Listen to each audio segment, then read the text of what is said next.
शिवाय। आइए मंगल का राशि परिवर्तन जो आज ही हुआ है उसके बारे में हम सभी राशियों पर पड़ने वाले प्रभाव की चर्चा करेंगे। तो इस पहली वीडियो में मेष से लेकर के और कन्या लग्न या मेष से लेकर के कन्या राशि वालों पर क्या प्रभाव पड़ेगा इसके बारे में हम विशद चर्चा करेंगे।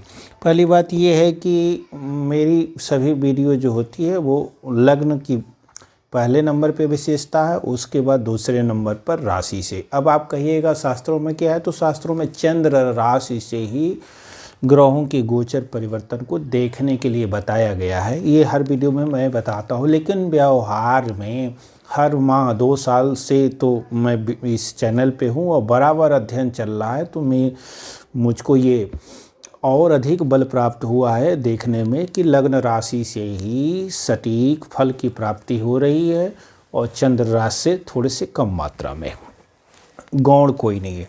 तो सर्वप्रथम मेष लग्न या मेष राशि के लिए कैसा होगा। इसके पहले मंगल आपके अष्टम भाव में गोचर कर रहे थे और अब ये यहाँ 9 नंबर की राशि अर्थात धनु राशि में आएंगे और 48 दिन तक रहेंगे। 25/2/2022 को पुनः इनका जो है इसी राशि में रहेंगे और 26 तारीख को इनका राशि परिवर्तन होगा, तब ये अपनी उच्च राशि मकर में आएंगे। अभी अपनी ये साधारण राशि वृश्चिक में चल रहे थे, 48 दिनों चले थे और मेष से ये अष्टम में थे। स्व राशि में रहते हुए भी राहु केतु के अक्ष में रहने के कारण आपको बहुत अधिक परेशानियों का सामना करना पड़ा। हेल्थ के रिगार्डिंग में समस्या हुई, पिताजी को भी कुछ न कुछ समस्या हो सकती थी क्योंकि यहाँ से ये 8 में थे, माननाश की भी स्थिति हो गई।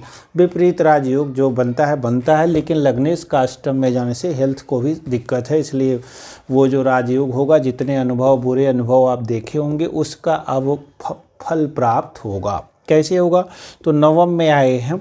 वैसे तो स्वतंत्र रूप से मंगल का नवम भाव में फल अच्छा नहीं बताया गया है, कुछ सभी कामों में बाधा कहा गया है, धन की हानि कहा गया है और वीर्यनाश की भी बात कही गई है, अर्थात पराक्रम की हानि की बात कही गई है। साधारण तौर पर पिता से मतभेद की बात कही गई है, पिता के स्वास्थ्य में परेशानी की बात कही गई है। परंतु ये राशिपति हैं अथवा राशि के स्वामी हैं, राशिश हैं और लग्नेश हैं।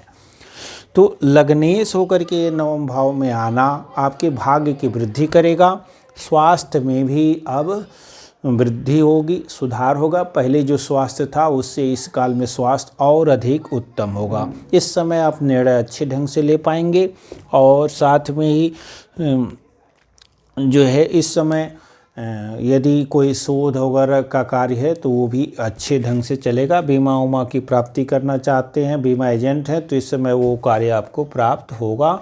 ज्योतिष आदि में रुझान जो पहले से बना हुआ है उसमें और भी अधिक तीक्ष्णता आएगी और यहाँ से भाई बहनों से भी अधिक इस समय लगाव रहेगा। खेलकूद में यदि क्षेत्र में हैं तो और अच्छे ढंग से कार्य कर पाएंगे और यदि पहले आपके खिलाफ षड्यंत्र आदि हुए तो उन षड्यंत्रों को आप दूर कर पाएंगे। भूमि भवन वाहन के लिए सोच रहे थे, इधर आपका रुझान बनेगा क्योंकि लग्नेश हो करके आप देखेंगे चौथे भाव को भी। साथ में विदेश यात्रा वगैरह के लिए योग की जो बात देखेंगे तो आप चाहेंगे कि ऐसी यात्राएं हो सकें। अब उसके लिए अन्य ग्रहों का जो योग होगा वो बताएगा। वार्षिक राशिफल है उसे देखिएगा। दूसरे नंबर की राशि को हम ले लेंगे तो वो होगा वृष और तब ये जो होगा 9 नंबर यहाँ आपके अष्टम में आ रहे हैं, ये अच्छा नहीं है वृषभ लग्न या वृषभ राशि के लिए।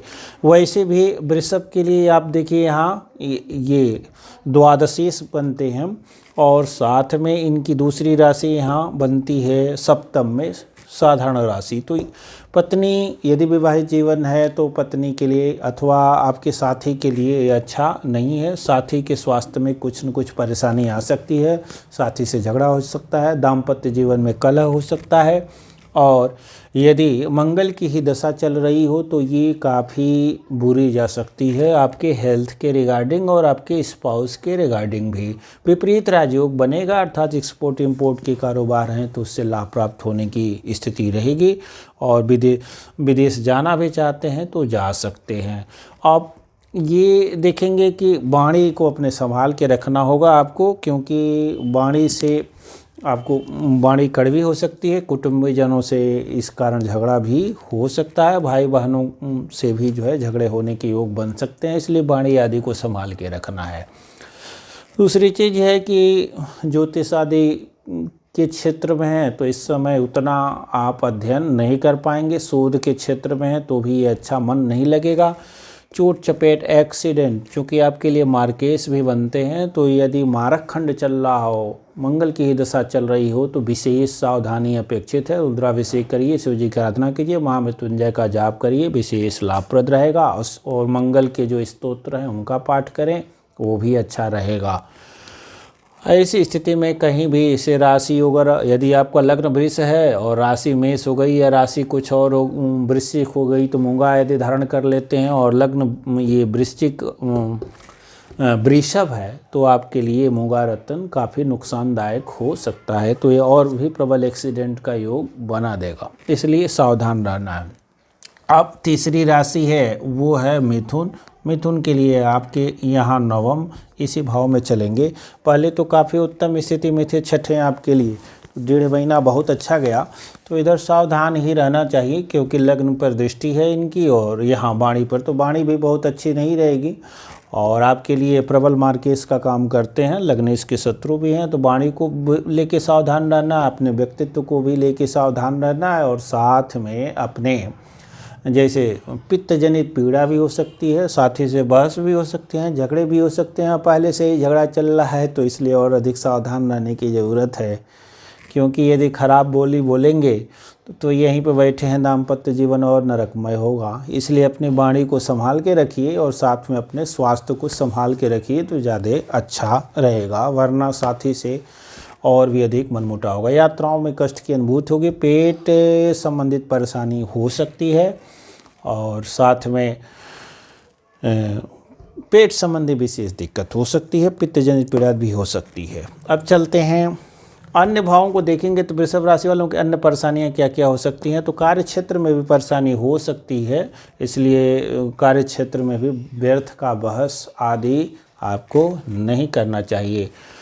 अन्य दृष्टियाँ पिताजी के लिए तो लाभदायक है और भाग्य का लाभ ही मिलेगा, वो वहाँ की हानि ये नहीं करेंगे। साथ में इनकम आदि के से त्रिकोण में है, और अब तो इसलिए इनकम आदि के क्षेत्रों में भी विशेष प्रभाव इनका नहीं रहने वाला है। अगली राशि है कर्क राशि, और कर्क राशि में ये बहुत ही योगकारी बनते हैं। कर्क लग्न वालों के लिए पूरी योगकारी ग्रह बनते हैं, और ये आएंगे यहाँ पे छठे भाव में आते हैं, मित्र राशि में है, छठे में है, बहुत अच्छा योग है। यदि विद्यार्थी हैं और कंपटीशन आदि कोई देना है तो इस समय आप प्रतियोगी परीक्षाओं को पास कर जाएंगे। वैसे तो पंचम भाव में थे और अपनी राशि में थे, पर राहु केतु के अक्ष में रहने के कारण जितना उत्तम फल करना चाहिए था उतना उत्तम फल नहीं किए। यहाँ पर यदि संतान उत्पत्ति की बात की जाए तो संतान उत्पत्ति के लिए समय आपके लिए अनुकूल नहीं रहेगा, ये सहयोग नहीं कर पाएंगे। परंतु धन के लिए धन प्राप्ति के लिए अच्छे हैं, पराक्रम खूब कराएंगे, शत्रुओं का नाश करा देंगे, अर्थात शत्रुओं पर विजय करा देंगे। पहले से पित्त जनित आदि कोई पीड़ा चली आ रही थी पेट आदि में तो वो दूर होगी, अर्थात शत्रुओं से कलह की निवृत्ति होगी। पहले से यदि मन में कोई ताप चिंता आदि था तो वो इस समय दूर हो जाएगी। जीवन साथी विवाहित व्यक्ति हैं तो जीवन साथी से अनबन होने का योग रहेगा। मारक खंड चल रहा है, अर्थात काफ़ी अधिक उम्र के हैं तो वहाँ पे अपने साथी के उम्र आदि को भी लेके सावधान, मतलब स्वास्थ्य को लेके सावधान रहना चाहिए। कोर्ट केस कचहरी का भाव प्रबल होगा, लग्न पे भी इनकी दृष्टि होगी, तो ये यहाँ से त्रिकोण में भी रहेंगे। तो नौकरी यदि प्राप्त करना चाहते हैं, राज्य से संबंधित कोई कार्य है तो वहाँ पे आपको सफलता मिल जाएगी, और साथ में खर्चे इस समय आपके कम होंगे। और लग्न पे दृष्टि है तो थोड़ी जल्दबाजी में निर्णय लेने की प्रवृत्ति हो सकती है। बहरहाल लग्न पे इनकी जो मित्र दृष्टि है उससे कोई विशेष नुकसान नहीं होने वाला है। अपने जल्दबाजी वाले निर्णय को थोड़ा सा रोक के रखना है।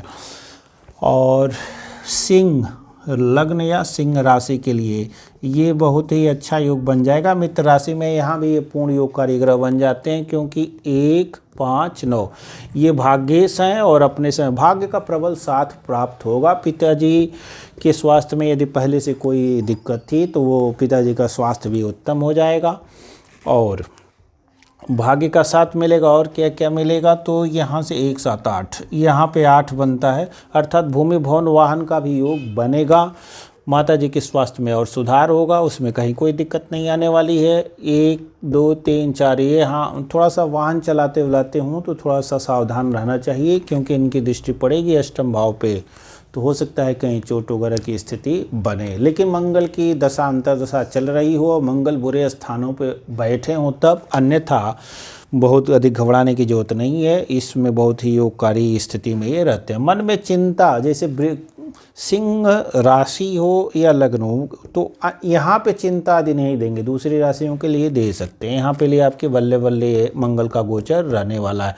संतान आदि के लिए प्रयासरत हैं तो मंगल का यहाँ आना थोड़ा सा सावधान रहना चाहिए, क्योंकि यहाँ पे भी योगकारी ग्रह रहते हुए भी थोड़ी भी कोई दिक्कत हो, पित्त जनित पीड़ा, यानी पित्त तो बढ़ सकता है, मंगल पित्त के कारक ग्रह बनते हैं, तो पित्त जनित पीड़ा हो सकती है, पेट में गैस हो सकते हैं, और संतान को लेके कोई चिंता हो सकती है, तो उसको आप लेके तुरंत डॉक्टर से संपर्क करेंगे। तो और यदि संतति है तो उससे थोड़ी सी तार्किक बहस हो सकती है, और कोई दिक्कत नहीं आने वाली है। आपके लिए अच्छा, आय के स्रोत ठीक ठाक रहेंगे, आय की स्थिति अच्छी रहेगी, और खर्चे कम ही रहेंगे, खर्चे कोई बहुत बढ़ने वाले नहीं रहेंगे। कन्या राशि के लिए पुनः ये मार्केश ही बनते हैं, लग्नेश के आपके शत्रु बनते हैं, और ये आएंगे इस चौथे में। ये अच्छा बहुत नहीं कहा जाता है, क्योंकि 1 यहाँ से 2 बनता है, तो ये अष्टमेश बनते हैं, और अष्टमेश जहाँ भी जाता है उस भाव की हानि होती है, और यदि वो अशुभ ग्रह है तब तो विशेष हानि होती है। तो बुध कन्या राशि वालों के लिए भूमि भवन वाहन पाना चाहते हैं, अच्छा नहीं है। माता जी के स्वास्थ्य के लिए भी अच्छा नहीं है, कुछ न कुछ परेशानी रहेगी। माता जी के ग्रह आदि बहुत अच्छी मजबूत हैं, तो थोड़ी सी कलह हो सकती है, उनसे व्यर्थ का विवाद हो सकता है जो अनावश्यक हो, उसके कारण मन में खटास आ सकती है, तो कुछ दूरी जा सकते हैं। तो ये स्थिति आ सकती है। भूमि भवन वाहन खरीदना चाहते हैं तो इस समय अच्छे योग नहीं रहेंगे।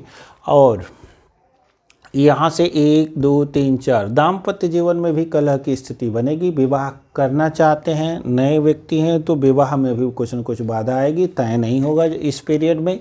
और यहाँ से 7वीं दृष्टि यहाँ देखते हैं, ये कर्म भाव को भी, तो वहाँ पे भी कार्य क्षेत्र में भी कुछ न कुछ परेशानी के योग बनते दिख सकते हैं। तो मंगल झगड़ा ही कराते हैं, बहुत प्रसिद्ध हैं मंगल, सेनापति हैं, वो ग्रह हैं, और केंद्र में है, तो कुछ न कुछ सर में गर्मी हो सकती है। वो इसलिए क्योंकि पित्त का प्रकोप हो सकता है, पित्त होता है बार बार ऊपर से जो डकारें आती हैं, तो कभी कभी सर में चढ़ सकती हैं, तो सर गर्म हो सकता है, जिसके कारण सर में भारीपन और दर्द की अनुभूति हो सकती है। और ये इसीलिए निर्णय लेते समय सावधान रहना होगा। आय के क्षेत्र में भी कहेंगे कि निरंतरता नहीं रहने वाली रहेगी। तो अगली वीडियो में मिलते हैं तुला से लेकर के और मीन राशि तक का। चैनल पे पहली बार हैं सब्सक्राइब करें। वीडियो में डिस्क्रिप्शन में जाएंगे तो और भी वीडियो हैं, प्लेलिस्ट रखी गई है, उन्हें देख के लाभ ले सकते हैं। बहुत बहुत धन्यवाद।